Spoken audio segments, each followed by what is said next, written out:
उज्यालो radio नेटवर्कसँगै उज्यालो online र mobile एप्लिकेशनबाट एकसाथ प्रसारण भइरहेको नेपाल दर्पणमा साथी भोजेन्द्र बस्नेतसँगै मदन पौड्यालको नमस्कार।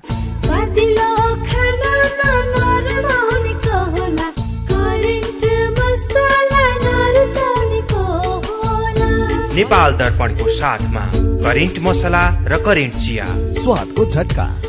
नेपाल दर्पण सुरु गरौं मुख्य खबरका शीर्षकहरूबाट। सातवटै प्रदेशका प्रमुख समक्ष निर्वाचन परिणाम सहितको प्रतिवेदन प्रस्तुत, प्रदेशसभा बैठक बोलाउने तयारीका लागि बाटो खोलियो। संसदमा प्रभावकारी भूमिका खेल्न पार्टीबाट निर्वाचित सांसदलाई सभापति देउबाको निर्देशन, प्रधानमन्त्रीमा प्रचण्डको दाबी भए पनि देउबाकै नेतृत्वमा नयाँ सरकार बन्ने कांग्रेस नेताहरूको दाबी। सरकारले धान नकिन्दा सस्तोमा बेच्न बाध्य भएको भन्दै किसान आन्दोलनमा, गुणस्तरीय धान खरिदको लागि अझै समय नभएको सरकारी तर्क। पाकिस्तानी विदेश मन्त्रीले भारतीय प्रधानमन्त्रीप्रति गरेको टिप्पणी विरुद्ध भाजपाको विरोध प्रदर्शन, मोदी विरुद्ध अपमानजनक टिप्पणी गरेको भनाई। र विश्वकप फुटबलको तेस्रो स्थानका लागि आज मोरक्को र क्रोएसिया खेल्दै, फाइनल खेल अघि फ्रान्सका मुख्य दुई खेलाडी अस्वस्थ। तपाईलाई थाहा छ, आत्महत्याको सोच बारम्बार आइरहनु, आत्महानिको व्यवहार देखाउनु एउटा मनोसामाजिक तथा मानसिक स्वास्थ्य समस्या हो। यसको उपचार छ र उपचारपछि पूर्णतया निको भएर सुन्दर जीवन बिताउन सकिन्छ। तपाई वा तपाईको परिवारमा कसैलाई आत्महत्याको सोच आउने, प्रयास गर्ने जस्ता स्वास्थ्य समस्या भए 1166 मा फोन गर्नुहोस्। 1166 मा फोन गर्दा पैसा लाग्दैन। हामी तपाईलाई निशुल्क तथा गोप्य रूपमा यी सोचबाट बाहिर आउन मदत गर्दछौ। यो सेवा नमस्ते नेटवर्कबाट 24 घण्टा उपलब्ध छ। खुशी कसरी खुशी हुन्छ जब बढ्ने छैन कोही, आफ्नो भन्दैमा आफ्नो हुन सम्पर्कमा बस्या खै। सम्पर्कका लागि बलियो आधार नेपाल टेलिकम हो, राष्ट्रकै सञ्चार। सम्पर्कको आधार राष्ट्रको सञ्चार, नेपाल टेलिकम राष्ट्रको सञ्चार। नेपाल टेलिकम राष्ट्रको सञ्चार।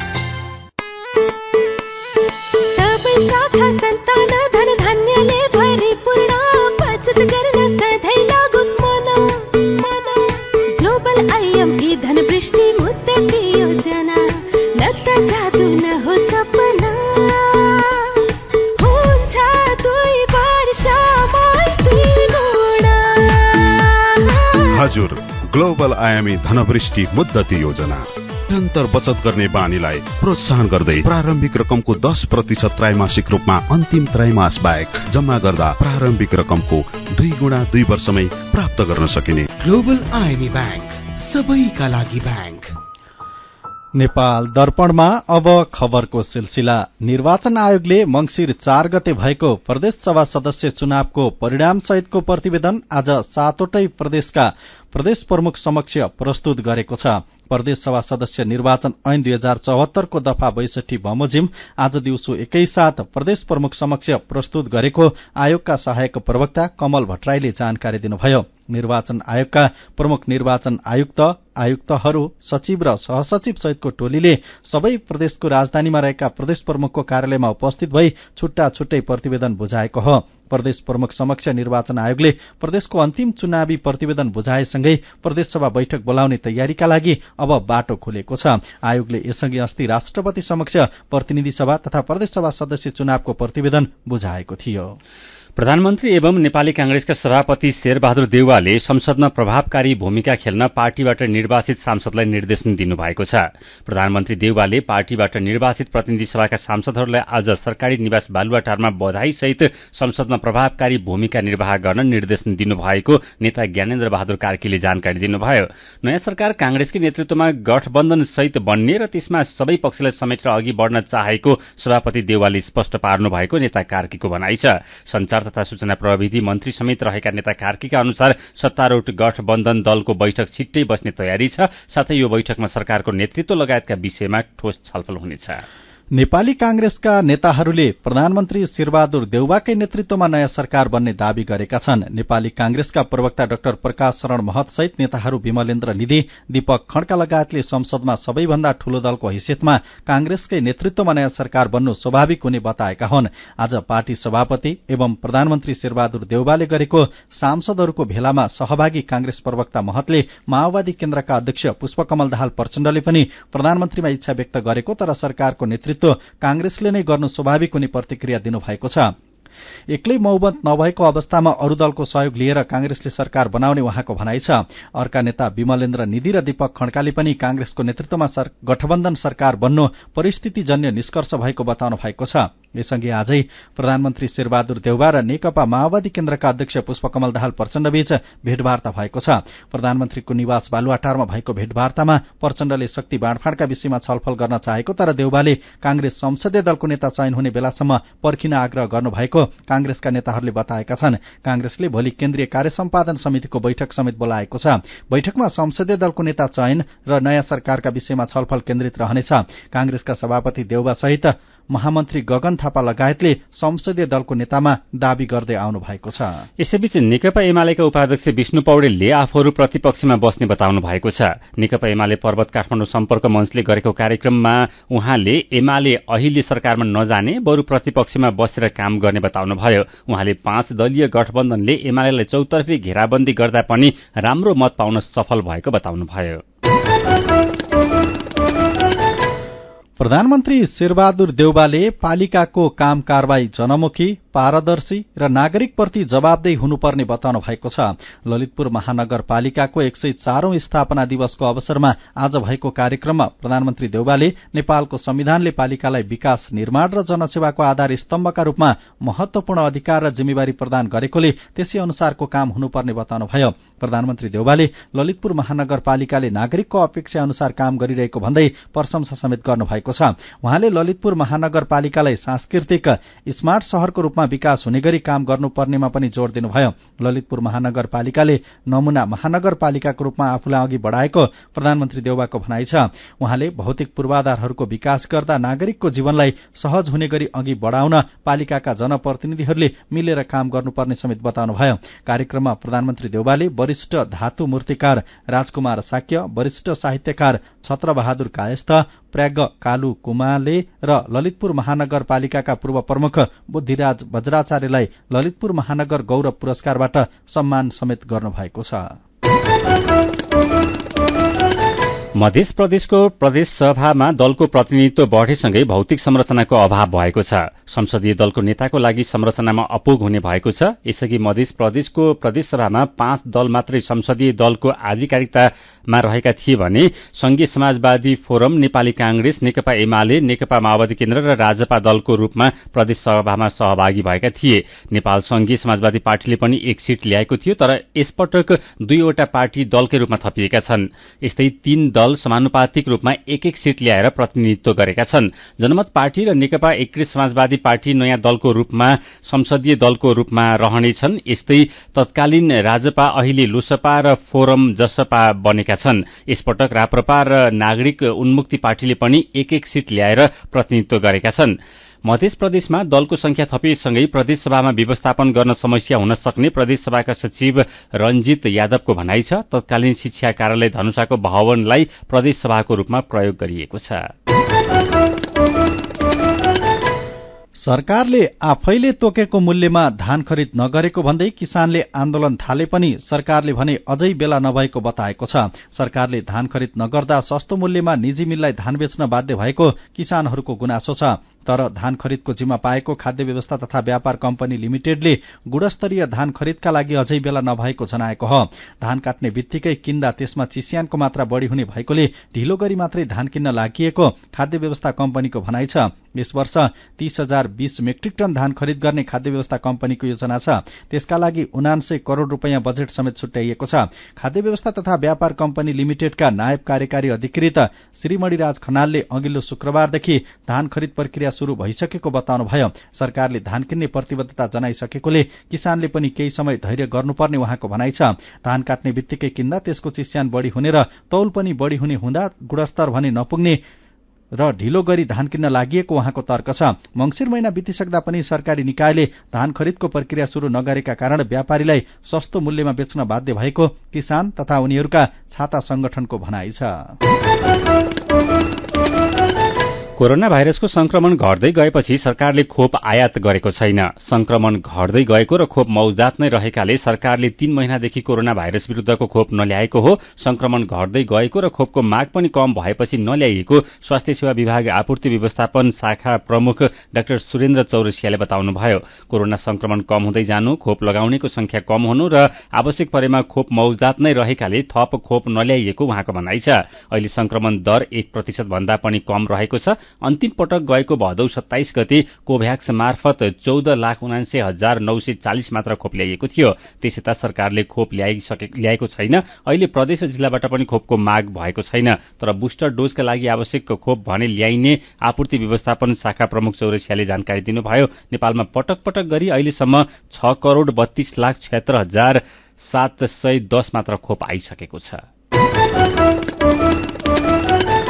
सीधा कुरा प्रश्न विचार। यो हो उज्यालो रेडियो नेटवर्क नेपाल दर्पणमा मेरो पनि भन्नु छ सँगै खबरको सिलसिला बाँकी नै छ, सुन्दै गर्नुहोला। एचआईभी का बारेमा खुलेर कुरा गरौं। सँगै बस्दा, खाँदा, पढ्दा र सँगै खेल्दा कुनै कीरा वा लामखुट्टेले टोक्दा एचआईभी सर्दैन। हात मिलाउँदा, अंकमाल गर्दा तथा चुम्बन गर्दा, एउटै चर्पी प्रयोग गर्दा र अरूको लुगा लगाउँदा एचआईभी सर्दैन। समयमै उपचार गरेमा एचआईभी संक्रमित पनि स्वस्थ व्यक्ति सरह बाँच्न सक्छन्। त्यसैले नियमित औषधिको सेवन गरौं र स्वस्थ जीवन बाँचौं।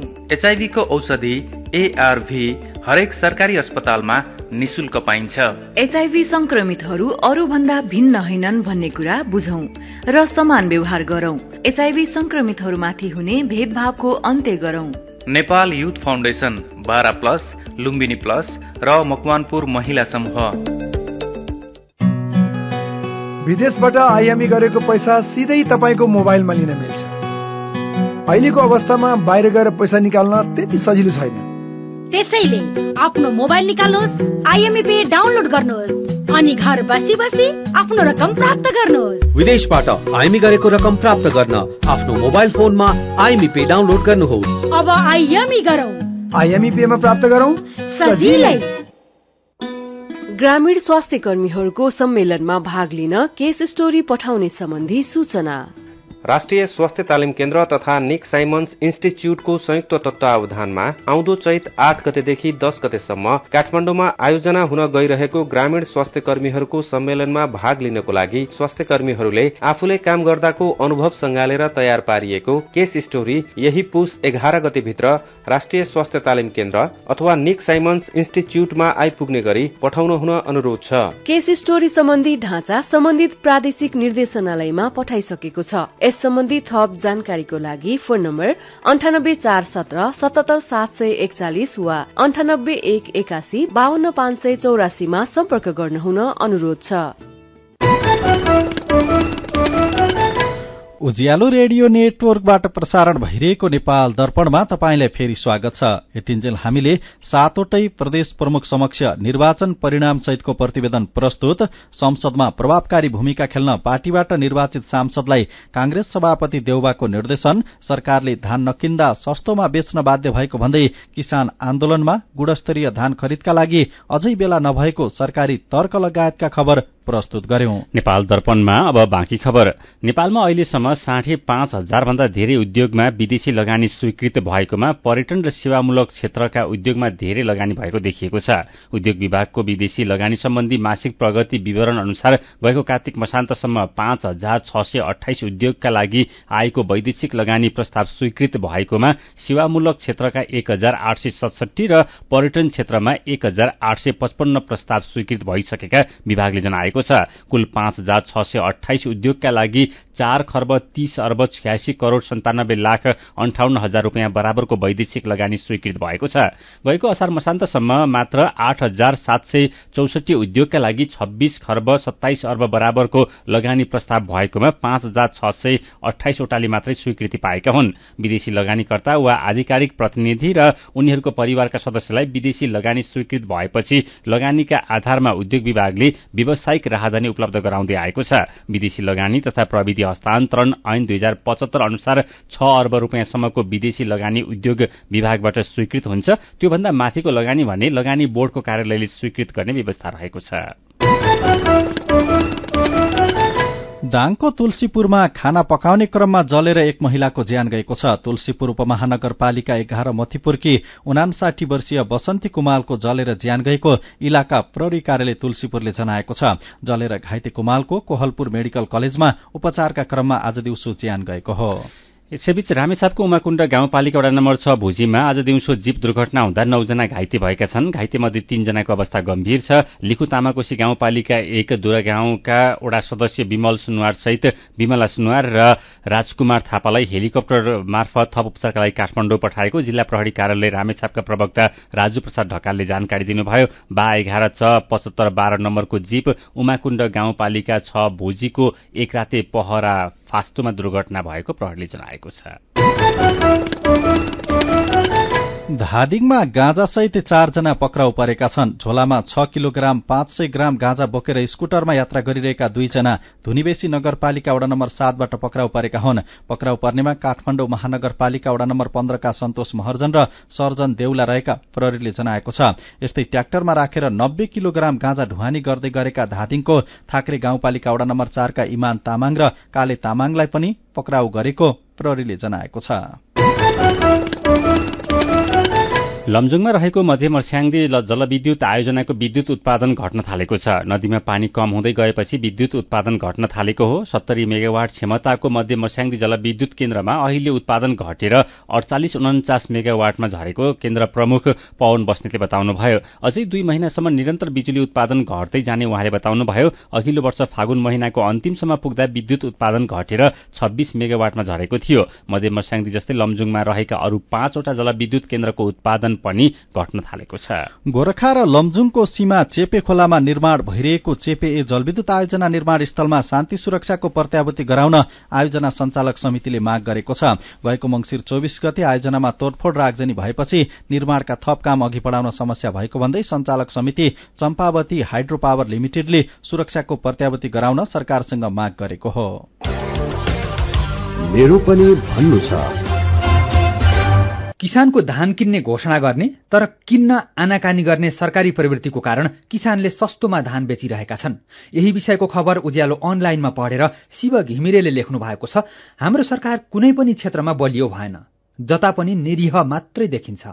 गहुँ लगायतका हिउँदे बाली लगाउनको लागि मल र बिउ किन्ने पैसा नभएपछि किसानले सस्तोमा निजी मिललाई धान बेचेर सके, तर सरकारले बल्ल किन्ने कुरा गर्दैछ।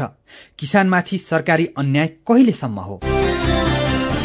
कार्की दानसिंह नाम राखेका साथीले लेख्नु भएको छ। सरकार र दलहरूलाई कसरी नयाँ सरकार बनाउने, कसरी सत्तामा टिकिराख्ने, कुन ठेक्का आफ्नो कुन मान्छेलाई दिने लगायतका विषयमा सोच्ने फुर्सद छैन। किसानको मर्का बुझ्ने सरकार नेपालमा भएको भए कृषि क्षेत्रको यस्तो दयनीय अवस्था हुने थिएन। मधुकर थोकरले आरोप लगाउनु भएको छ। विदेशी चामल भित्र्याएर व्यापारीलाई पोस्ने अनि त्यसबाट आफूले केही न केही लाभ लिन पल्केको सरकारले समयमै किसानको धान कहाँ किन्छ र?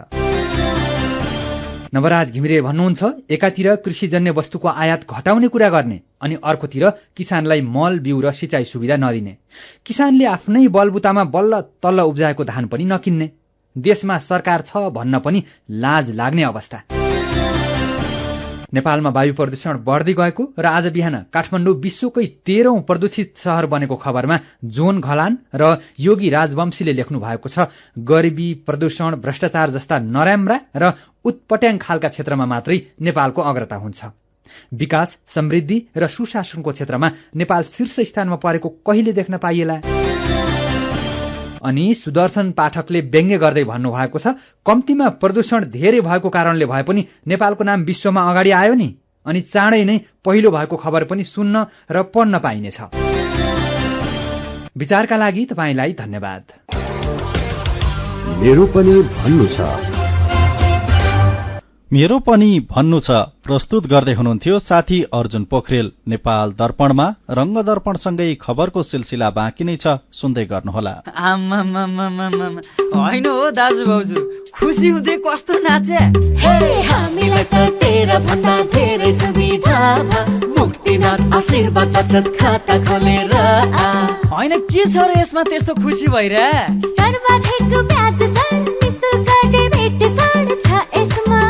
मोबाइल बैंकिङ अनि गजबको बिमा। खातामा बिमा हो नि, अब खुसीको छैन कुनै सीमा। बचत खातामा 1 करोड 1 लाखसम्मको बिमा। हो हजुर, अब मुक्तिनाथ आशीर्वाद बचत खातामा पाउनुहोस् 1 करोड 1 लाखसम्मको बिमा, साथै आकर्षक ब्याज दरसँगै निशुल्क भिजा डेबिट कार्ड, निशुल्क मोबाइल बैंकिङ अनि 13 अन्य बैंकिङ सुविधाहरूमा छुट। अब खुसीको छैन कुनै सीमा। बचत खातामा 1 करोड 1 लाखसम्मको बिमा। मुक्तिनाथ विकास बैंक, जनता बैंकमा होइन, बैंक जनतामा जानु पर्दछ। गाउँको उत्पादन शहरमा, रैथाने खाना घर घरमा। पञ्चगुणीय तत्त्वले भरिपूर्ण रैथाने कृषि खाद्य वस्तु तथा सामग्रीहरू कृषकहरूबाट संकलन तथा प्रशोधन गरी काठमाडौँ उपत्यका भरि सहज रूपमा होम डेलिभरी भइरहेको कुरा सहर्ष जानकारी गराउँदछौं। सम्पर्क तथा जानकारीका लागि रैथाने एग्री प्रोडक्ट्स नेपाल प्राली, चप्पल कारखाना, Maharajganj, Kathmandu. Phone number 01 40 15 658 40 15 662। Mobile number 98 434 21 743 र 98 550 45 242। रैथानेलाई तपाईले मोबाइल एपको लागि RAITHAANE रैथाने टाइप गरेर वा वेबसाइट www.raithanenepal.com मा गएर पनि भेट्न सक्नुहुनेछ। उज्यालो रेडियो नेटवर्क मार्फत देशभरिका विभिन्न एफएम स्टेशन तथा उज्यालो अनलाइन र मोबाइल एप्लिकेशनमा प्रसारण भइरहेको नेपाल दर्पणमा तपाईलाई फेरि स्वागत छ। अब विदेशको खबर। पाकिस्तानका विदेश मन्त्री बिलावल भुट्टो जरदारीले भारतीय प्रधानमन्त्री नरेन्द्र मोदी बारे गरेको टिप्पणीप्रति आपत्ति जनाउँदै भारतीय जनता पार्टी भाजपाले देशव्यापी विरोध प्रदर्शन गरेको छ। हातमा प्लेकार्ड लिएर देशभरका सबै राज्यको प्रमुख स्थानमा भेला भएका भाजपाका नेता तथा कार्यकर्ताहरूले पाकिस्तानका विदेश मन्त्रीले प्रधानमन्त्री मोदी विरुद्ध गरेको अपमानजनक टिप्पणीको विरोध गरेका बीबीसीले जनाएको छ।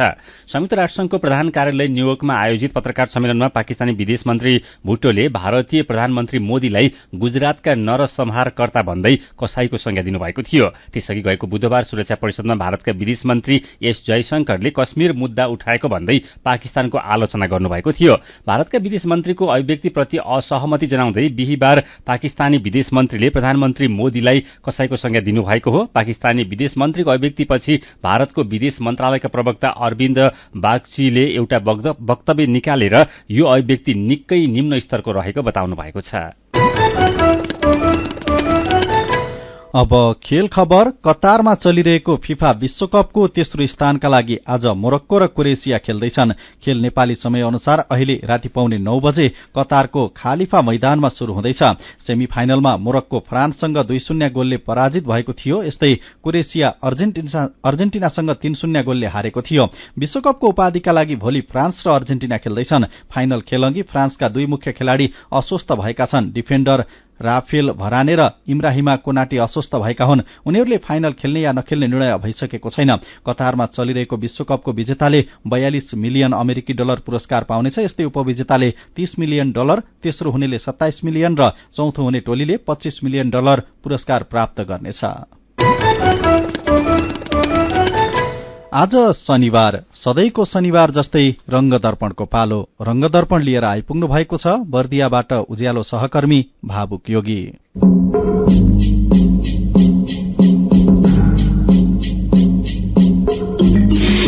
आजको रंग दर्पण पश्चिम नेपालका थारू समुदायको मघौटा, डफे र सखिया नाचगानको सांस्कृतिक महत्वमा केन्द्रित छ। सुन्दर सावर धनिया रे ऐसो बिरजना रे नैहारा मोर्टिन लगल डोरी हो हरि के ही सुमिरा माई घर सही निकर्यौं केही सुमिर गीत गायौं हो रिहो केही सुमिर माही। पुस महिनासँगै पश्चिम तराईको दाङ, बाँके, बर्दिया, कैलाली, कञ्चनपुर र सुर्खेतका थारू समुदायका गाउँघरमा माघी पर्वको सांस्कृतिक नाचगानको रौनक पनि सुरु हुन लागेको छ।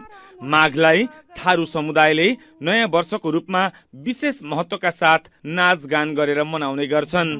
हरे माघे महिनामा में पिया डन पुन करै धनी लहावट गंगा रे हरे भरलो टिंकै ठाकुर बाबा प्रजाला। धार्मिक ग्रन्थमा आधारित कथाहरू गाउँदै पनि माघी पर्व मनाइन्छ। माघ महिना आउनु झण्डै 1 महिना अघिदेखि नै गाउँघरमा मादल बजाएर मघौटा, डफे र सखिया नाचगान गरिन्छ।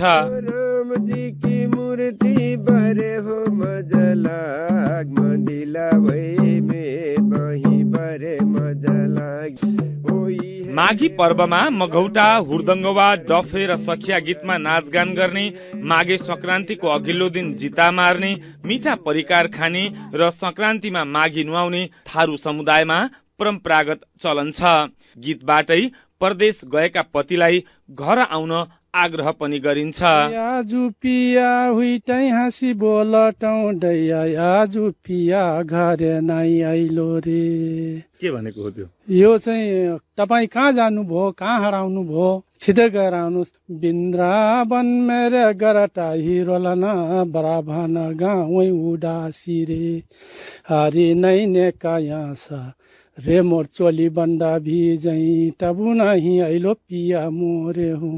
मतलब तपाईँ नआएपछि म रुँडा रुँडा चाहिँ आँसुले चाहिँ मेरो चोली सबै भिजिगयो, त्यही पनि तपाईँले आउनु भएन। गाउँ समाज सञ्चालनका लागि गाउँमा नयाँ नेतृत्व, बडघर, चौकीदार, गुरुवा चयन गर्ने गर्छन्। महिनाभरि रमाइलो गर्छन्। तर अहिले हराउन थालेको छ भन्नुहुन्छ ठाकुरबाबा नगरपालिका 1 भुरी गाउँका खुसीराम थारू। माघी 1 गते नुहाउने, त्यसपछि किसान र कमैया बीचमा छलफल गर्ने, त्यसपछि गाउँको बर्घर गुरुवाहरूको खोज्ने बोज्ने गर्ने माघ महिनाभित्रमा त्यो किसिमको चलन थियो। अब पहिला के थियो भने तपाईँको पुस महिनादेखि सुरु हुन्थ्यो डब बजाउने, फागुन पूर्णिसम्म। त्यो चलन अहिले हराएको देखिन्छ। सिरिरीको राखा फुल दखिन बने जिया रे हा पिहा मोरा नानी देही सेन्दुरा बजार सखिए हो।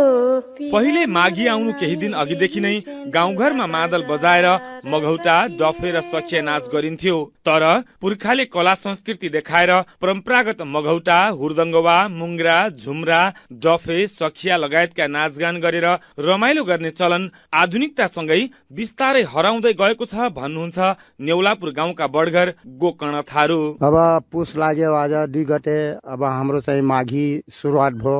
अब माघ महिनाको 1 गते लाउँछौँ, त्यसपछि खोज्नी बोज्नी हुन्छ। त्यसपछि अब कसैले अढिया जोत्ने, अब कसैले आफ्नै हर चिजको अब माघी मानेर हाम्रो सब सल्लाह हुन्छ। कोही अढिया दिने मान्छे, अढिया जोत्ने, यही हो हाम्रो पुर्खेली थारू संस्कृति। पुर्खेली चलनमा हाम्रो माघी नयाँ वर्ष हो। गतेको हिसाबले अब वैशाखमा नयाँ साल भन्छन्, तर हाम्रो पुरानो रीतिरिवाज पुर्खेलीदेखि चाहिँ माघमा नयाँ साल मान्छौँ हामी। पुरानो संस्कृति अब माघीमा डफ माण्डल बजाउने गर्थे, पुससम्म माघसम्म डफ माण्डल डफको गीत गाउँथे। अब त्यो धेरै कम भएको छ। अब यही हो, नयाँ संस्कृति गर्दै गर्दै सब डिजे मनाच्छन्। अब गानै जान्दैनन् अब पुरानो पुर्खेली। अब जोगानु जिम्मेवारी त्यो हाम्रो थारूको हो। कोरोनाका कारण 2 वर्षसम्म माघमा हुने नाचगान, मेला, महोत्सव पनि प्रभावित भयो। यस वर्ष भने माघीमा नाचगान गर्ने तयारीमा थारू समुदाय जुटिसकेका छन्। थारू समुदायले परम्परागत ढंगबाट मनाउँदै आएको माघी पर्वका बारेमा बताउँदै अन्तराम थारू। पुर्खौलीदेखि हामी जन्मेदेखि नै चलिरहेको रीतिरिवाज हो, पुर्खाहरूले बनाएको रीतिरिवाज हो। देखेको अनुसारबाट चल्दै आएको भनौँ, मैले त अब 2027 सालको जन्म हो, त्यहाँदेखि नै भनौँ। माघल हैली सुरुज मनैली रिहा माघल हैली सुरुज मनैली रिहा सखिए हो माता पिता मोरे देहै आशीर्वाद सखिए हो।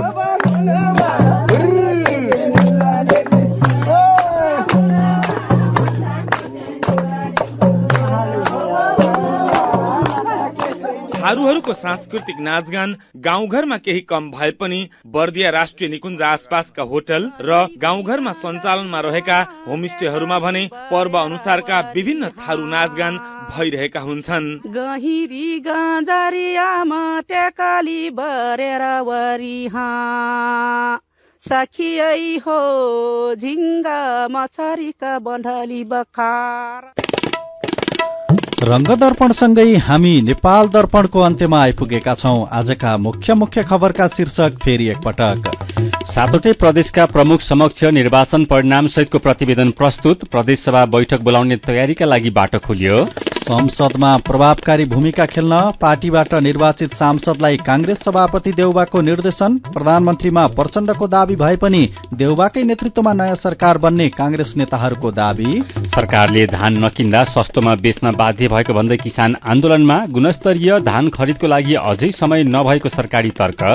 पाकिस्तानी विदेश मन्त्रीले भारतीय प्रधानमन्त्रीप्रति गरेको टिप्पणी विरूद्ध भाजपाको विरोध प्रदर्शन। मोदी विरूद्ध अपमानजनक टिप्पणी गरेको भनाई। र विश्वकप फुटबलको तेस्रो स्थानका लागि आज मोरक्को र क्रोएसिया खेल्दै। फाइनल खेल अघि फ्रान्सका मुख्य 2 खेलाडी अस्वस्थ। आजको नेपाल दर्पण सकिएको छ। प्राविधिक साथी संघर्ष विष्टसँगै हामी भोजेन्द्र बस्नेत र मदन पौड्याल पनि विदा हुन्छौं। उज्यालोको मोबाइल एप्लिकेशन र अनलाइनमा प्रसारण भइरहेका रेडियो र अनलाइनका सामग्री भाइबरमा पनि उपलब्ध छन्। निसास चिनी जोखिम भएकाले बन्द कोठामा हिटर र आगो बालेर नसुतौं। नमस्कार।